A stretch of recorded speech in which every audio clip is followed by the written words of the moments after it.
现阶段就是因为从投队报道到现在，就是在投球过程中都还蛮顺利的，然后距离跟投球的状况都有在维持在轨道上。那现在就是一样继续朝着球队这边的防护员跟教练团这边的安排，然后持续去往下一个阶段这样去前进，这样就是不会特别赶，但是就是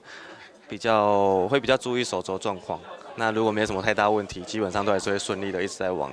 更前那个距离的方向去前进，这样投球距离。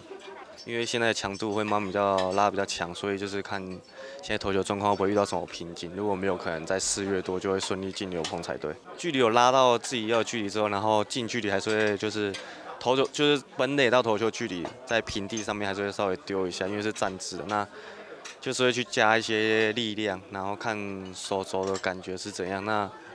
都还蛮在预期之内，就觉得还蛮期待到4月多那个时候的牛棚，然后。相隔还蛮久一段时间没有踩牛棚，就是会蛮期待踩上去投球那感觉是怎样的，对啊。第一次的完整球季就是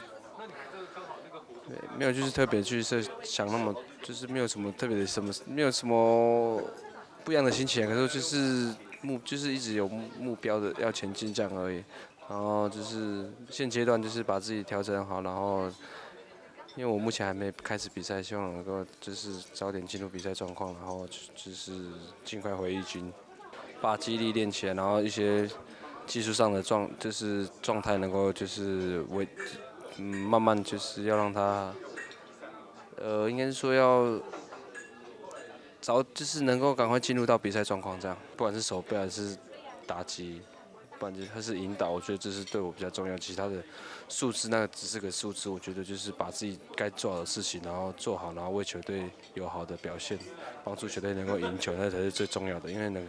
大家的目标都是一样，就是要想，就是今年就是公司60周年嘛，希望我们就是就是希望自己能够拿到总冠军，这样这才是最重要的。说真的，就是这3年都在受伤啊。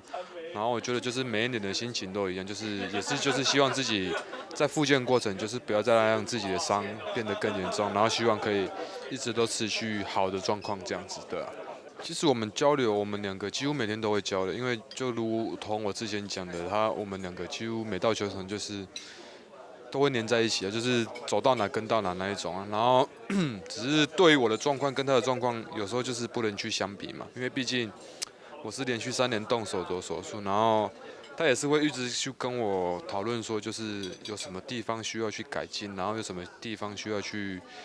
做加强的之类的等等，然后就是每天算是真的都是讨论蛮多，也会跟我们的投手教练蔡明进，然后也都会跟他一起讨论这样子。其实我不太敢去